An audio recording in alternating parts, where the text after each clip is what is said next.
Hello and welcome to episode 200 of the Daily Sales Message podcast, where every single day for 200 days, I can't remember the last time I did anything with 200 days in a row. This is impressive. For 200 days, I've shared a piece of simple and actionable advice that's designed to help you feel more confident and sell more stuff too.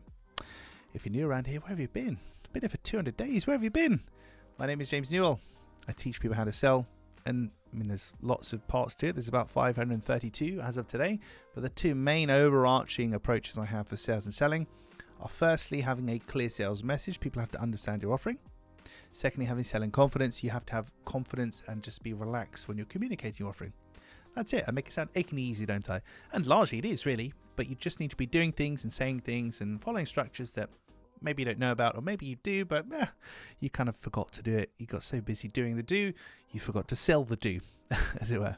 In today's episode of the Daily Sales Message, we're talking about success metrics, and asking this question. We don't have to ask it verbatim because we don't want to be weird with people if it doesn't actually fit the conversation, but what does success look like for you?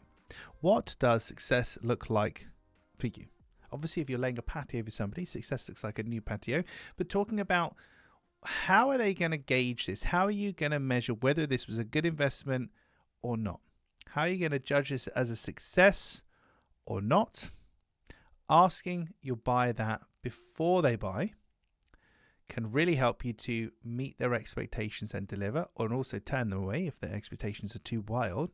But also, once you deliver, if they give you any kind of hassle, there's any negativity, you can refer them back and say, well, James, at the start, you said this would be a success if we did this, this, and this. And we've done this, this, and this. So I'm really not sure why you're disappointed here. Please, could you explain that? So we've got a way of holding our buyer accountable in a way, but also holding ourselves accountable and pinpointing exactly what we need to do and exactly how we need to do it in order for this to be a success. So the thing I want you to consider today is, do you know what the success metric is for your buyer? What they're actually judging you on here? And it's not necessarily just safe delivery of the outcome that you offer. There'll be more things to it. It'll be amount of time it takes to happen, amount of time they have to invest, guarantees, warranties, how long it lasts, etc., etc. Think about those things. Better yet, just ask your potential buyers. So I'd love to work with you. We can definitely produce a clear sales message for you and blah, blah, blah. And this is what we're going to do. But can I ask you, James, how are you going to judge the success of this project? What are you looking for specifically, just so I can make sure that we can hit that for you and we don't disappoint you?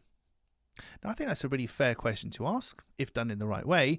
And then once you have that answer, you know exactly what you need to do or not do to make sure that your buyer has a really good experience with you, and that you avoid buyer's remorse first and foremost, but also you maximize the chance of them leaving you a good review or recommending you to friends and family and colleagues, etc. So success metric, considering what does success look like to your buyer, how are they going to measure it, and then making sure you stick to that.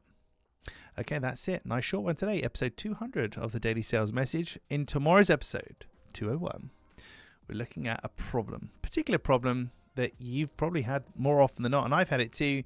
I'll explain more about that tomorrow. In the meantime, if you haven't already, click on over to sellingconfidencescore.com. That's sellingconfidencescore.com. There's a simple quiz, 20 yes/no questions. You can answer it in 2 minutes or less.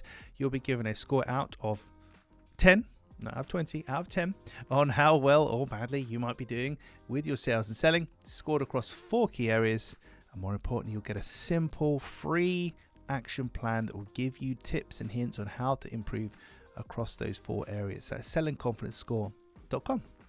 Thank you for listening and watching all the way to the end. And if you've seen a few of the 200 episodes, or if you've seen listened to every single one of the 200 episodes, then I salute you. I really appreciate you. Thank you so much. I've spoken to a lot of people that have listened to 50 plus episodes, which is just wild. So I really appreciate every single one of you listeners.